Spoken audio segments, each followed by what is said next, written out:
Hello and welcome to this edition of Big Scott 35 Cards.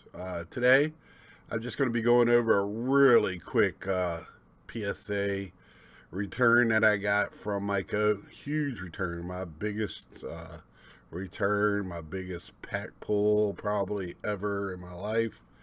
And it's an older card. I don't know how to exactly frame it without giving too much away, and I don't know what I'm going to title this video yet because of that. But before we get to that, because of that, I did send it in to Myco's group, and at the beginning, uh, I found this card flipping through books. I had I've been talking about downsizing my what I collect, narrowing my scope.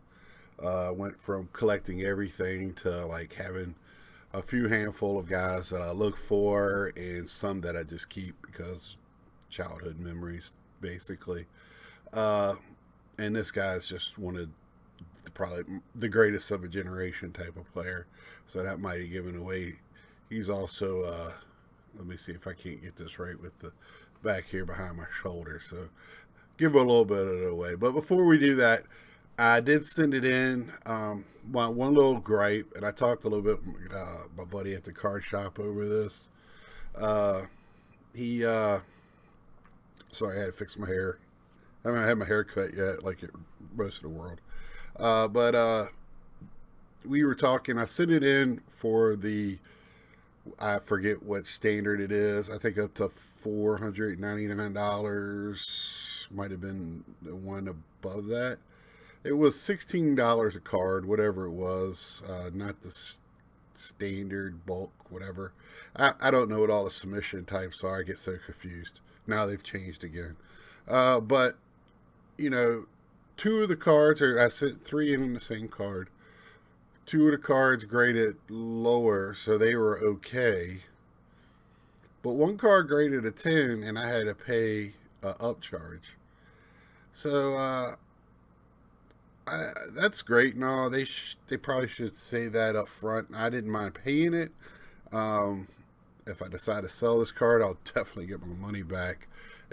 That's not the issue. It's not the issue. I couldn't afford it or got caught my pants down.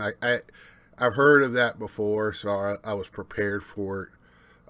But my problem is why, you have two cards. One's $2 and one's $100 card. I don't know if PSA should be looking at the prices of the card and grading, because then that tells you right there what the vintage card collector knows, what he's been talking about, of them grading a Ricky Henderson 80 harder than a Dave McKay 1980 card. Proves 100% correct. So that means, and I've been seeing this a lot it looks like they've been trying to catch up from their backlog. And I've seen a lot of nines. So it looks like, hey, they look at a card, oh, they're eyeballing. I don't even know if they're going under lights or however, but I'm sure with these three they probably did because of the name. I'm a little. I don't agree with that. I don't even think they should care what the name of the card is, what year it is, all that. They should send out a listing exactly their points, what they take off. I know there is a listing out there that talks about it, but it's still a person to person opinion, because people are like, oh, they can't just hire because they got to be trained. It's like an apprenticeship. If they make that listing, Dean's Cards has a video about how they train their people.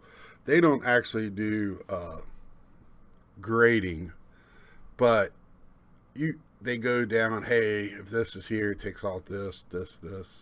So you kind of know right there. And I think that's the general what card graders do. And we know, like, PSA is softer on centering than, BGS and SGC, but they're harder on corners and things like that. So, they're all going to have their preferences, but I just think the name on a card and it should be a flat price. Is it for? I guess I should be asking a question to the community. Is it because of the handling? Because it's more expensive?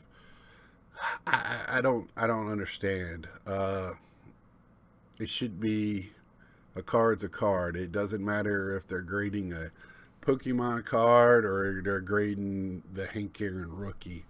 They should be graded the same and on the same scale. And if you don't have the manpower to get that done, I'm sorry, you're making so much money. That's not an excuse. Space, time, and people. I mean, that's, I know you're probably running on the lean manufacturing and trying to get the most out of what you got, but there's always a way, and I don't know what that way is. But that's my view on it, and it's not really a gripe, but it kind of came because, if you watch my videos, I get oddball stuff graded. I get lesser known. I mean, Gary Carter, just regular. Just I don't get too many expensive cards graded, and it's just that's not where my realm of collecting is. I am a collector first, and everything else second when it comes to the hobby. So I collect what I collect. I collect what I like to collect. And now I'm starting to send off a little bit more things for selling, or a little bit more expensive things, because I'm kind of at a place now. For 3 years, I've been doing this with Gary Carter and Cal Ripken and Johnny Bench. And I'm kind of at a spot where, okay, now I can go to this other stuff that I want to do. I got 2 boxes full behind me of cards that I would like to get graded. I don't have the finances for that. So now I'm just working on a small bits. I have 30 cards, I believe, at SGC altogether. I got just sent 10 cards to, or 9 cards to JT. Triple Crown for PSA, because I'm using both PSA for my registry and stuff in my PC that I just want to stay uniformed with, that I started with. Like my Pete Alonso rookies and Gary Carter's, and SGC for right now, if they keep their turnarounds less than 3 months, they're the better option for turnaround time. And I'm not necessarily looking for a top dollar, and SGC's catching up with that too. They're getting more and more respect every day. So with that, let's take a look and see at these special cards that I got.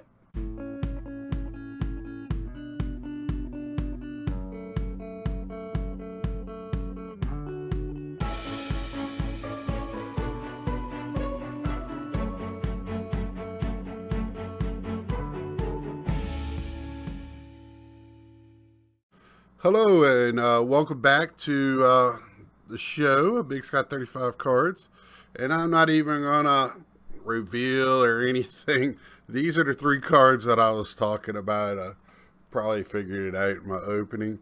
But 2011 Topps Update, Mike Trout's. Like I said, I was downsizing, not my Mike Trout's, but other cards that I had in a book.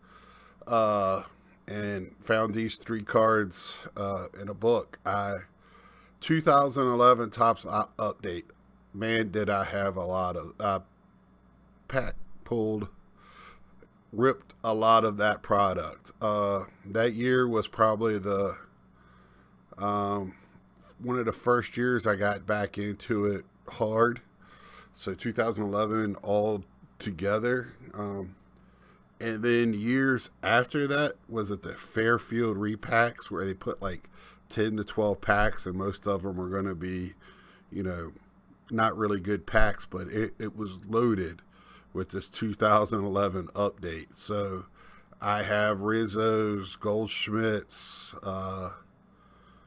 Eric Hosmer, I believe, is in that one. So yeah, that was, and also Trout, everybody knew day one who Trout was, even before he made it to the majors.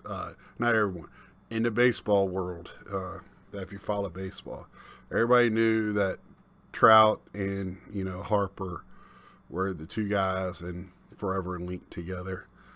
So I had these three, look beautiful.